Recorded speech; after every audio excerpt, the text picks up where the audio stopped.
Hello guys. In this tutorial, we will learn how to trim and cut in Premiere Pro. Suppose you want to trim and make cut in this video. Move the marker on the time you want to trim from the beginning.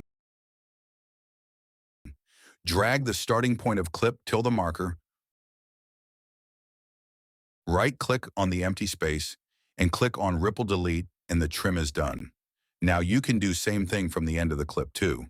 Press Command-Z on Mac or Control-Z on Windows to undo.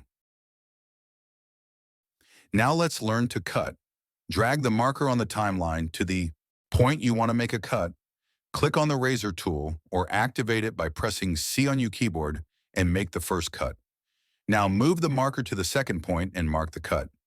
Now go to Selection tool or activate it by pressing V on your keyboard and the click between the cuts and press Shift Delete.